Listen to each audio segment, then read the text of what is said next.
You are on the Paris metro. It is summer 1943. The carriages smell of damp wool and cigarette smoke and something underneath both of those. The particular smell of a city that has been occupied for 3 years and has learned to be afraid quietly. You are carrying a suitcase. The suitcase weighs 20 pounds.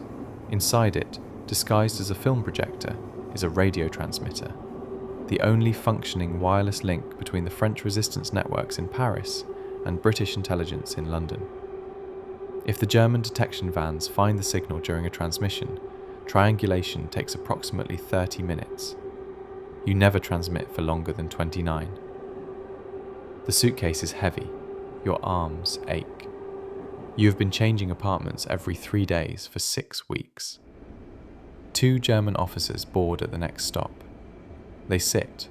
They look at you. One of them looks at the suitcase. He asks what is in it. You look at him without flinching. You say, in flawless French, in the voice of someone who has nothing to hide, "Can't you see it's a cinematographic apparatus?" He looks at you for a moment longer. He looks away. You ride the rest of the journey without breathing properly. At the next stop, you get off.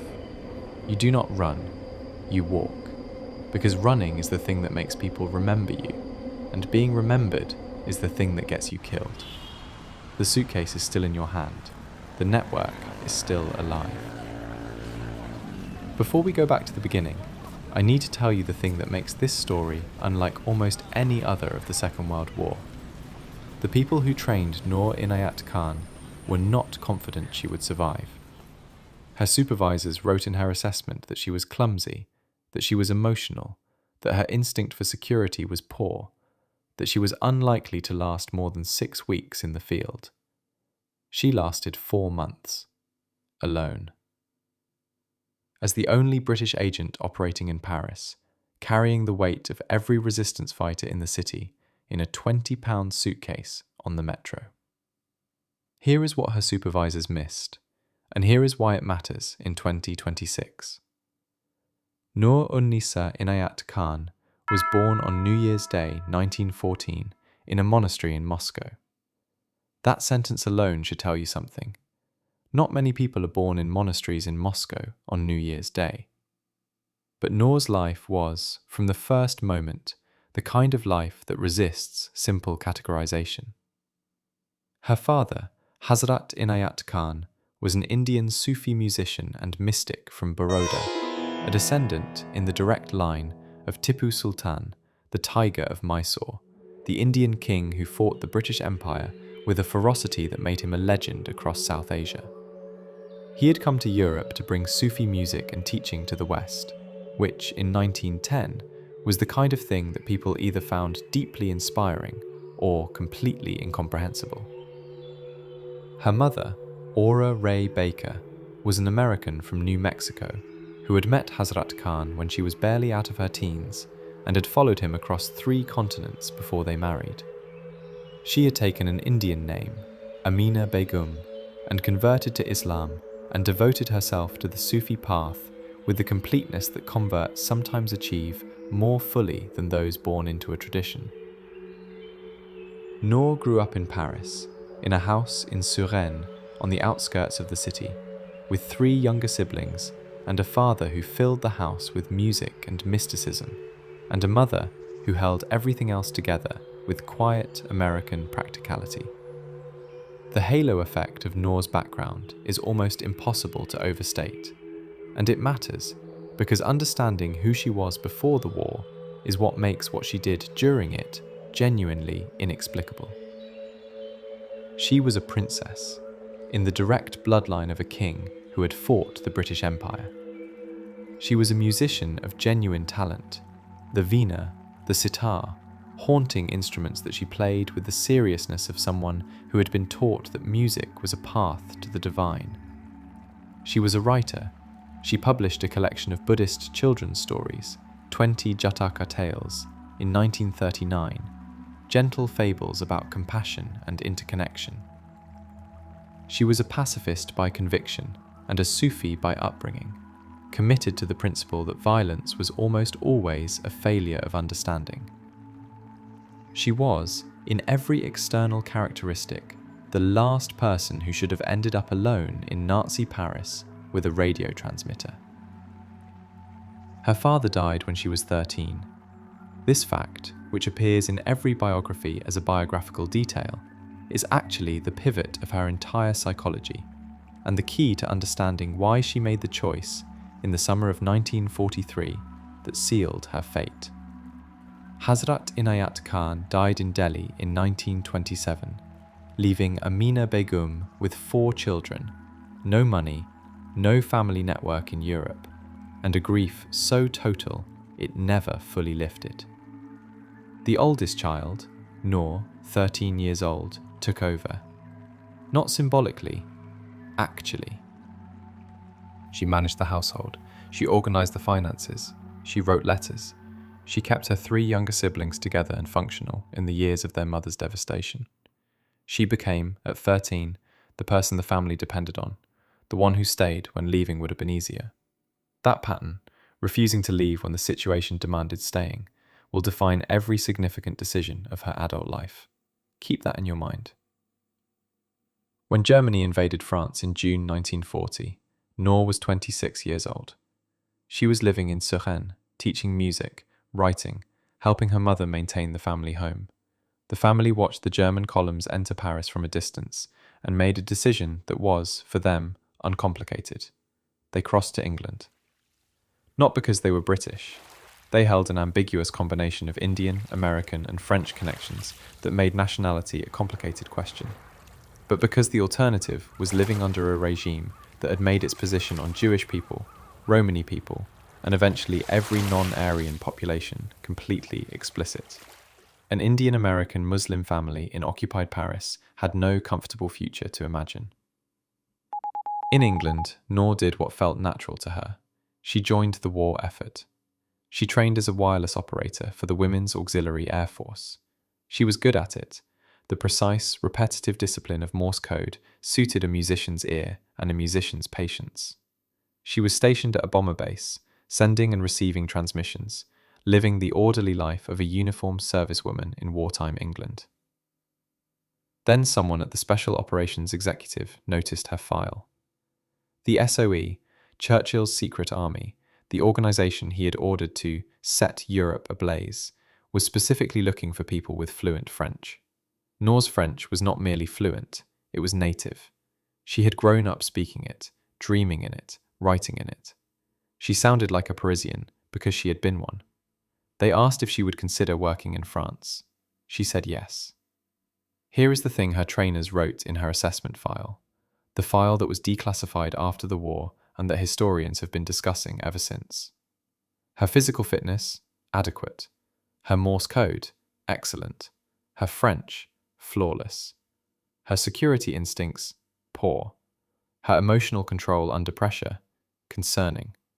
Her suitability for solo field operation, doubtful. One supervisor wrote, not overburdened with brains. Another wrote that she was likely to be caught within weeks, and that sending her to France was close to sending her to her death. She was sent anyway. The SOE was short of wireless operators. Paris needed one urgently. Noor was available, and her French was perfect. What the assessors had missed, what their criteria could not measure, was the thing that would actually determine whether she survived. Not cleverness, not tactical cunning, not the absence of emotion. Stubbornness. The particular, quiet, immovable stubbornness of a woman who had been the person everyone else depended on since the age of 13 and had no framework for stopping. On the night of June 16, 1943, a small Lysander aircraft crossed the English Channel at low altitude to avoid radar and landed in a field in the Loire Valley. 3 women got out. Noor Inayat Khan, codename Madeleine, landed in France on the night of the 16th/17th June 1943. She was carrying forged documents identifying her as Jeanne-Marie Renier, a children's nurse. She was carrying the 20-pound suitcase with the radio transmitter. She was carrying the code books that she had memorized. She was carrying the message schedules and the security checks, the specific pre-arranged signals that would tell London whether she was transmitting freely or transmitting under German control. She had been in France for approximately 4 minutes when the operation began going wrong. Soon after arriving, a large number of members of the Prosper resistance network she had been assigned to were arrested by the Gestapo. The network she had been sent to support, the people who were supposed to help her, house her, introduce her to the circuits, was being dismantled around her within days of her arrival. London signalled her immediately. "Return to England. The mission is compromised. Come home." She refused. Her reasoning was the same reasoning she had used at 13 and at 26 and at every significant moment of her life when the question was whether to stay or go. She argued that she was the only wireless operator left in the group. If she left, London would be blind. The resistance fighters still operating in Paris, people whose names and locations and activities she was now carrying, would have no way to communicate, no way to coordinate, no way to receive instructions or supplies, or the knowledge that they had not been forgotten. She was the connection. If she left, the connection died. She stayed. Put yourself in Paris for a moment. Not in the romantic Paris of films and novels, in the Paris of the summer of 1943. German soldiers on every corner, checkpoints on major streets requiring papers to be shown. The Gestapo, the Sicherheitsdienst, the SD, operating detection vans that could triangulate a radio transmission to within a city block within 30 minutes. Every building with a concierge who reported suspicious activity as a matter of social obligation and sometimes survival. A city in which informers, French people who had decided that cooperation was the rational choice, existed in every neighborhood, every cafe, every apartment building.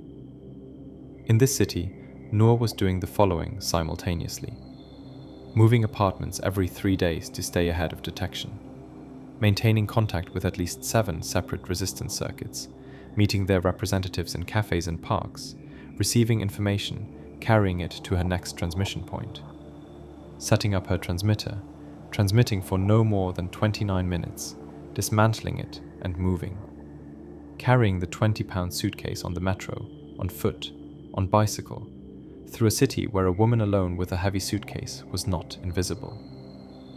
The Germans knew about her and could even hear her transmissions, but they could not catch her. For 4 months. What does it feel like to live like that? Your body never fully relaxes. Your eyes never stop moving. Every person who looks at you slightly too long is a potential threat. Every unfamiliar face in a familiar cafe requires a recalibration of risk. You sleep in places you have never slept before. You eat what is available when it is available. You carry the weight, the literal, physical 20-pound weight of the network everywhere you go. And every morning you wake up and you do it again, because there is no one else. The metro encounter you heard at the beginning of this episode was not the only one. There was the afternoon in a cafe when 2 Gestapo officers sat at the table beside her for 40 minutes while she finished her coffee and read her newspaper and did not move. There was the checkpoint on the Rue de Rivoli where the guard examined her papers for longer than usual, 30 seconds, 40 seconds, a minute, while she stood in the autumn light and looked at him with the expression of someone who had every reason to be exactly where they were. There was the evening when she arrived at an apartment to find it empty, the contact gone, the street outside subtly wrong in a way she could not identify, but trusted enough to turn around and walk away. Each escape was not luck. It was the application of something her trainers had called poor emotional control, and that was actually something else entirely. The ability to feel fear completely and act as if she felt nothing. That is not the absence of fear, that is its mastery. She transmitted from rooftops, from attic rooms, from basements, from the back of shops whose owners had agreed to shelter her for 1 night and 1 night only. She transmitted from a room where she could see the street below and watch for the distinctive outline of the detection vans, boxy vehicles with concealed antennas that circled the area where a signal had been detected, tightening the circle with each pass. 29 minutes, then silence, then move. London began to notice something in her transmissions that they had not expected. The quality of the intelligence she was sending was exceptional. The networks were functioning. The supply drops were coordinated. The resistance circuits that had been on the verge of collapse when she arrived were rebuilding. She refused to abandon what had become the principal and most dangerous post in France, although given the opportunity to return to England. She was offered extraction twice more. She refused both times. The second time she refused, London stopped asking. Here is the question that has never been fully answered. Who betrayed her? Because Noor was not caught through carelessness or bad luck. She was betrayed. Someone gave her name and location to the Gestapo. Someone who knew enough about her operation, her transmission schedule, her safe houses, the circuits she was supporting, to provide the Germans with information precise enough to act on. The leading candidate, identified by post-war intelligence investigations, was a woman named Renée Gary, the sister of one of Noor's SOE contacts, who may have betrayed her for a combination of personal grievance and the 30,000 francs the Germans paid for information leading to an agent's capture. It has never been definitively proven. What is known is this. In October 1943, Noor and several other agents were captured due to discrepancies in the messages that suggested she had been captured, concerns that were dismissed by senior officers. In other words, people in London suspected something was wrong, and they dismissed the suspicion, and 3 more agents were sent into a network the Germans had already rolled up.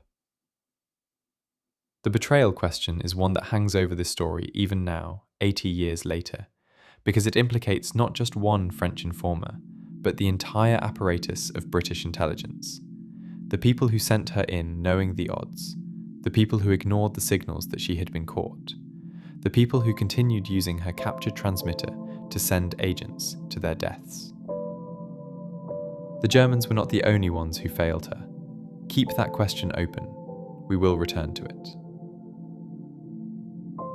In October 1943, Noor Inayat Khan was captured by the Germans and held for 11 months before being executed at Dachau in September 1944. The capture itself was quiet, as these things often are.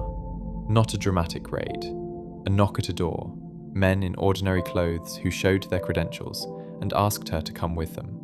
She came, and then she tried to escape. Twice. Due to her repeated attempts at escape and the failure of the questioning, Noor was moved to Germany at the end of November 1943 and imprisoned at Pforzheim. The first escape attempt was through a bathroom window. She had loosened the screws on the skylight over weeks of patient work. She nearly made it. She was caught on the roof. The second escape attempt was coordinated with 2 other prisoners. They made it out of the building, onto the street, into the city.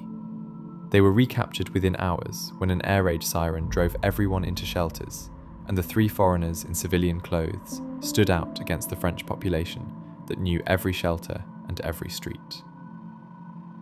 After the second escape attempt, the Germans changed their approach to her. At Pforzheim, she was treated as a dangerous prisoner. Her hands and feet were chained, and she was kept in solitary confinement. 10 months in chains. In a cell in Pforzheim, alone. What she was doing in that cell, in those months, in that silence, we know from one source. A German guard named Ernst Vogt, who was tried after the war and gave testimony about his time at Pforzheim, said that Noor never spoke about her work, never gave names, never gave locations, never gave circuits. When he asked her questions, she looked at him with an expression he described, in his testimony, as one of absolute refusal. Not anger, not defiance, simply a wall. She had been trained to resist interrogation for 48 hours. She had held for 10 months. She was asked, during interrogation, to sign a declaration that she would not attempt to escape again. She refused to sign. The Germans classified her in their files with a single word: Nacht und Nebel, night and fog. The designation applied to prisoners who were to be made to disappear. No trial, no record, no notification to family or the Red Cross. Just absence. She had been disappeared before anyone knew she was gone. Here is the detail that history almost lost. In Pforzheim, Noor scratched messages into the walls of her cell. Not prayers, not her name. Intelligence. Scraps of information about the networks, the circuits, the contacts, written in a form that only someone with SOE training would understand, in a place that the Germans would not look. She was preparing for two possibilities simultaneously. Either she would survive and someone would find the messages and they would matter, or she would not survive and someone would find the messages and they would still matter. She was doing her job, from a cell, in chains. That is not defiance in the conventional sense, the fist raised, the voice raised, the dramatic gesture. That is something quieter and harder, the insistence on remaining useful, even in conditions specifically designed to render a person useless. She was still transmitting, just not on radio. On September 11th, 1944, Noor was moved from Pforzheim to Dachau. She had been in German captivity for 11 months. The Allied forces had landed in Normandy in June. Paris had been liberated in August. She did not know this in her cell. The war was turning. The Germans were losing. None of which changed what was going to happen to her. On September 13th, 1944, Noor Inayat Khan and 3 other SOE women, Yolande Beekman, Eliane Plumen, and Madeleine were forced to face a wall and were shot at the crematorium by their guards. She was 30 years old. The man who shot her was an SS guard named Wilhelm Ruppert. He was tried after the war, convicted of war crimes, and hanged in 1946. After a vicious beating at the hands of her captors, Noor's last word, according to witnesses, was Liberté, freedom. The word she said as she died, in French, in the language of the country she had gone to die for, was the word that her entire life had been arranged around. The freedom of the Indian people from the British Empire that her ancestor Tipu Sultan had fought. The freedom of the French people from the Nazi occupation she had chosen to resist. The interior freedom that her father's Sufi teaching had defined as the only freedom that could not be taken. One word. It contained everything. Go back to the 3 things Noor Inayat Khan was before the war. A musician, a writer of children's stories, a pacifist who believed violence was almost always a failure of understanding. Now go back to what she was during it. The last agent standing in Nazi Paris. A woman who refused to leave when every rational calculation said leaving was survival. The person whose transmissions kept the French resistance circuits connected to London for 4 months when every other link had been broken. How do you hold those 2 versions of the same person? The answer is that they are not 2 versions. They are one person, consistently herself throughout. The musician's precision, the exact timing of the Morse code, the exact scheduling of transmissions, the exact memory of codebooks, was not a different skill from the musical ear. It was the same skill deployed in a different context. The children's stories writer's understanding of narrative, what detail matters, how to make a listener feel present in a scene, how to communicate something complex in the simplest possible form, was not a different gift from the intelligence officer's ability to send clear, accurate, usable reports under extreme pressure. It was the same gift. And the pacifist's refusal to accept that violence was ever the first or only option, the Sufi's insistence that understanding was possible even between enemies, expressed itself in the cell at Pforzheim, not as cooperation, but as the refusal to participate in the enemy's project of erasure. She would not give them names, not because she hated the Germans, because she had decided that she was not going to be the instrument of other people's deaths. The woman who would not pick up a weapon was the woman who would not betray the people who had. Same person, same values, different world. The question that runs underneath this entire story, the question I opened at the beginning and told you we would return to, is this. Who failed Noor Inayat Khan? The Germans caught her. That is simple. But the Germans were given her by someone, and the British intelligence apparatus, which received signals that she had been captured, dismissed those signals and continued using her transmission equipment to send other agents into a network that was already in German hands. Due to this, the Germans captured 3 more SOE agents on landing. Her own organisation failed her. The people who wrote in her file that she was not overburdened with brains failed her. The system that needed wireless operators urgently and sent her in knowing the odds failed her. And yet, she went anyway. She stayed when they told her to leave. She transmitted for 4 months when the projection had been 6 weeks. She scratched messages into prison walls that she knew she might not survive long enough to explain. The system failed her. She did not fail the system. That asymmetry between what she gave and what she was given is what makes her story not just a story about the Second World War, but a story about something permanent and recurring. What individuals do when the institutions that are supposed to protect them cannot or will not. She filled the gap herself. With a £20 suitcase and 29 minutes and a last word that contained everything she had ever believed.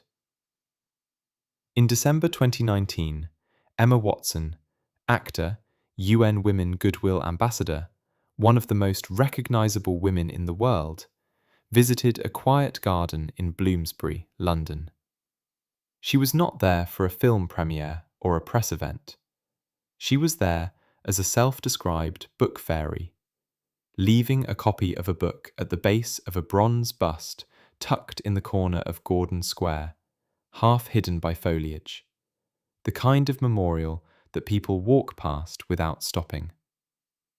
The bust was of Noor Inayat Khan. Atson posted the visit on her Instagram with no grand statement, just a photograph of the memorial and the book she had left.